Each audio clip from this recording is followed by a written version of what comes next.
So today I want to talk to you about identity. Now, our identity is how we know who we are, how we perceive ourselves, how we talk to ourselves and what we know about ourselves. That's pretty much how our identity works. So someone else may see you differently to how you see you. So your identity is about how you will see who you are.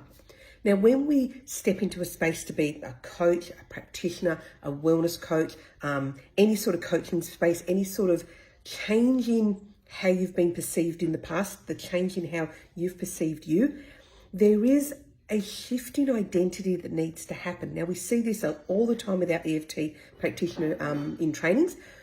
When they enroll with us, they know themselves who they are. They know themselves what they're capable of. They know themselves in their present career, their present family situation, where they fit. And then when they start the training, that all starts to change around. It all starts to shift around so that the person that they are today and the person that they need to be or want to be to create the change in the world that they want to create the difference they want to create, the identity of themselves needs to move. It needs to grow with them. We talk in our school about developing an identity, we call it an archetype, developing an archetype of who you are as a coach.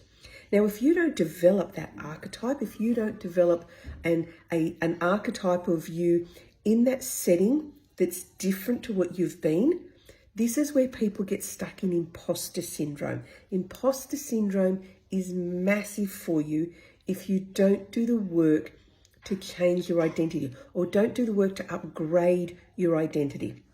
Now, our training program is longer and it's a lot different to what other EFT trainings are. We focus a lot on growing you as a coach and growing you into this identity and into this persona. But we know that's not the way that all the other schools train. So we see it all the time, and we see it in our people, that you have to do the personal development work. You have to look at your own stuff. You need to look at your own issues and you need to work on them. You need to clear them. You need to resolve them. You need to do what they need to do to no longer be triggers. And then on the side of that, you need to start to think of yourself in that space. When I am a coach or when I am a practitioner and when I'm sitting with my clients, who am I? How do I behave? How do I sit? How do I hold myself? How's my hair? Do I wear my red lippy? How do I speak? How grounded am I? How different am I from a different space?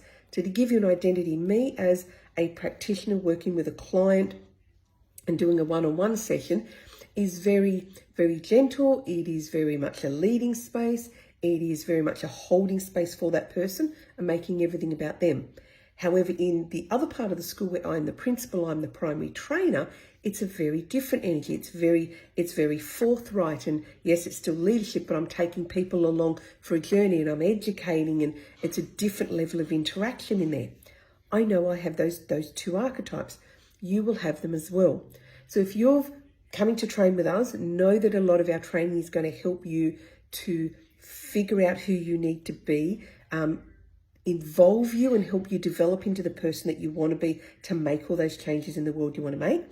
And know that if you've trained somewhere else and you're already a practitioner, if you're not getting your business to where you want it to be and it's not scaling or you're feeling this whole imposter thing, just remember to come back and look at your identity and look at, how do I see myself now? How do I perceive myself? Do I see myself as a coach? Do I see myself in this industry and being a person who other people will come to? How does my family perceive me? How do they see me? What conversations are they having about, oh yeah, but you don't do that, you do this? Notice that all those sorts of conversations, particularly from people who you value their input, all of those can impact your identity, because we often will hear people, particularly our peers and particularly people in our tribe, we will listen to their input and we will hear from them. So think about that. Think about, what's your identity? Do you know who you are as the coach? Do you know who you are as your practitioner? Do you know who you are in that delivery space with your clients? Do you know who you are? And if not, do a bit of work around that. And I assure you that when you do, that imposter syndrome, that little imposter voice will quieten down an awful lot. And then you'll be able to just step into that space with the clients and just be able to hold space as beautifully as I know that you can do.